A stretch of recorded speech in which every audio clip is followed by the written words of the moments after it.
You must take your head out of your spreadsheet in order to manage your money, right? You have to have the mind of how to earn more, how to get that skill that would get you more money. If you get stuck in the spreadsheet, you might survive, but you won't thrive.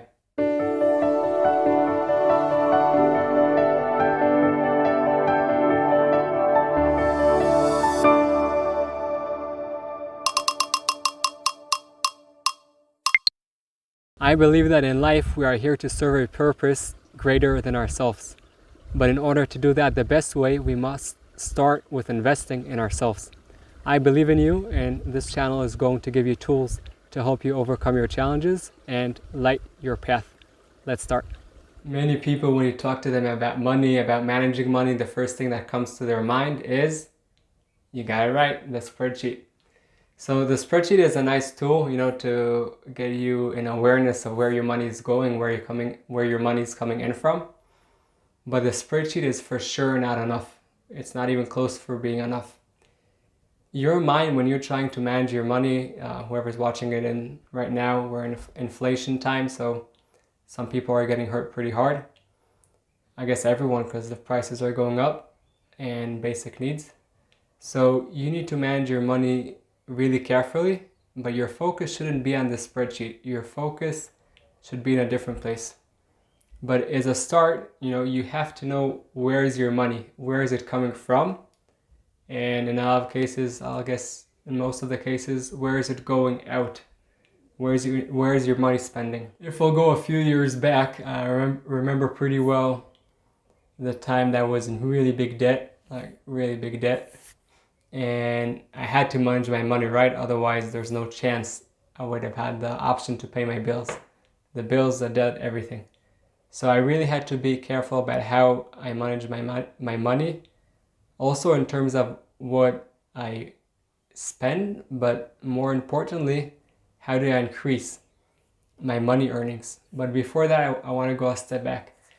Whenever you're in a situation that someone comes to you and is asking you how much you spend a month and how much is your income a month, and you don't have that answer right away, that means you need to stop for a second, take a cup of coffee, chocolate, whatever you want, sit down and sit on the numbers. This is the stage that we're still in the spreadsheet. So I could tell you personally, back then, what I used to do is I went into all of my accounts. I saw exactly how much I spend on everything, what's the average every month. I saw where I could negotiate if it's the rate of whatever loan I'm paying for. And I also saw where I'm spending money that is not necessary, or I could get it in a better price. So of course I went through this spreadsheet, and I could say a lot. But there was a certain time that eventually, being stuck in the spreadsheet, like I said at the beginning, it helped me to survive. It helped me to get to the end of the month and somehow pay those bills. And it didn't take me to the next step. So I was kind of in this place that, okay, perfect, I'm paying the bills, at least trying to pay the bills. And I'm staying stuck in the same place. Like, if I keep on managing the numbers, I might be able to survive, which is nice, but I want a little bit more than that. I don't just want to survive. In order also to thrive, not only survive, I decided to go and take that second step. Second, before we go to that phase 2, that would bring us to a thriving place. Let's get stuck in the spreadsheet for a second. Let's keep our head there. You must know how much money is coming in and how much money is going out. And better, you also know in what areas of life are you spending and what are your income streams.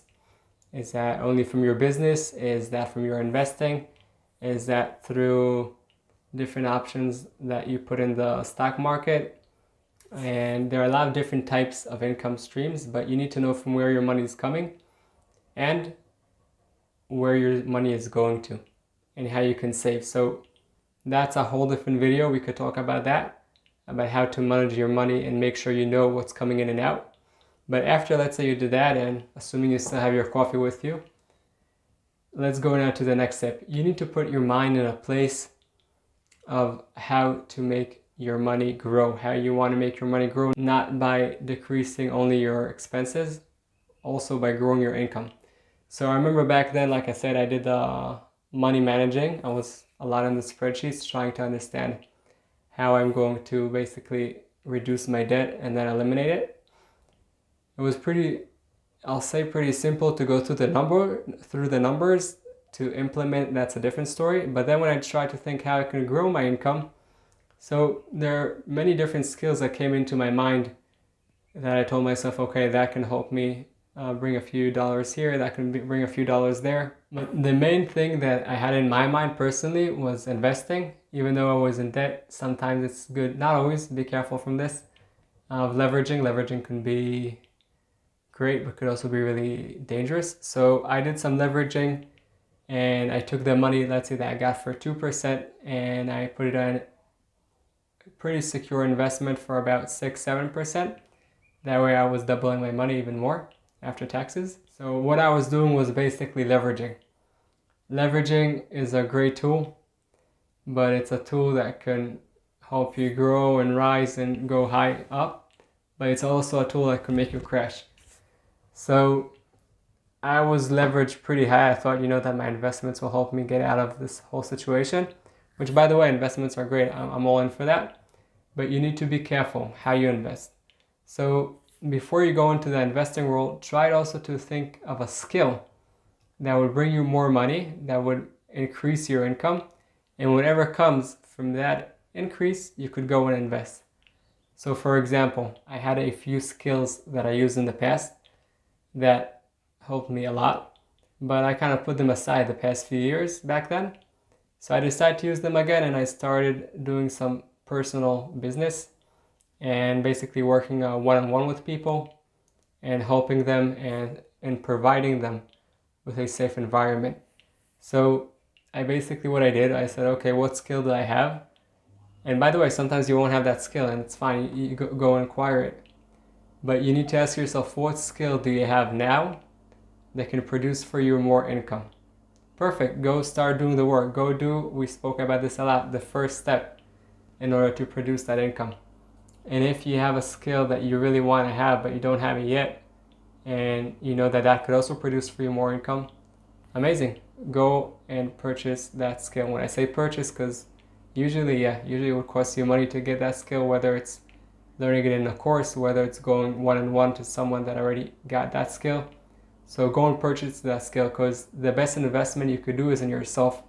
When you invest in yourself in a skill that could bring you more money, and that more money will give you an opportunity to invest your money, whether back in your business or outside in different investments, that would be one of the best investments you could do. Now, after you did that step, go back to your spreadsheet and again, look how much money is coming in, from where, how much money is going out. Now, it's not going to be that you did this yesterday and then tomorrow you're going to sit on your spreadsheet. You need to build a system that would provide you this income, and it will probably take some time. You need to put work into it. Things don't just come and fall out of the sky. You need to put work, and work is not a bad word. Work is something good. Anything you have in life that is valuable, 99% of the time, it's something you put work into it, because then you value it. Now, after you're acquired that skill and you're increasing your income, or you have already the skill, go back into the spreadsheet and realize and see from where is money coming in and where is money going out, and play the numbers game again. Now, not everyone are spreadsheet people, and I totally get that. You might be listening to this right now and saying, I can't stand spreadsheets, I don't like them. Perfect, fine, all good. But you have to do the spreadsheet at the beginning. First, 2 months, you have to be aware of where your money is going and where your money is coming from. After those 2 months, it might be too stressful for you to use the spreadsheet. Leave it alone. But you have to be in the awareness where the money is coming from and where the money is going to. That way, after those 2 months, now you could be more aware. You don't need to sit on the spreadsheet every month, but you could do it every half a year. You don't need to have your head stuck inside the spreadsheet. But as a beginning, you have to do it. And if you're from the people that love spreadsheets, take your head out of the spreadsheet for a little bit, take some air, look around, and you need to be aware more of the opportunities that you have outside there to increase your income and not only manage whatever's coming in right now. As you know, we're all about taking action. So how do you implement these 2 steps? Step number 1 go in a place that you like, whether it's a coffee shop, your place, a place that gives you a relaxed environment, and just open that spreadsheet. Go and see how much money is coming in, from where, and how much money is going out, and to where. See what you could change over there. After you did that, step number 2, try to think of a skill that you already have that can help you bring more income. And if you do not have that skill right now, try to think of a skill that you want to acquire that will provide you more income. Now, don't try to think too much about the how, because that would stop you right now. Think about the first step, okay? Only the first step you need to do in order to acquire that skill or in order to implement the skill you have. And go learn from other people that did whatever you want to do. So go take that action, first step. After that, we'll talk about the rest. Go and do those 2 steps, and feel free to ask me any questions in the comments below. And in addition to that, there'll be another video coming up right now talking about the market and whatever's going on. I really recommend you watch that. I hope you enjoyed the video and got some tools to overcome your challenges and light your path. If you haven't yet, please smash that thumbs up and subscribe to the channel. And don't forget, the most amazing things in life are the ones you take for granted.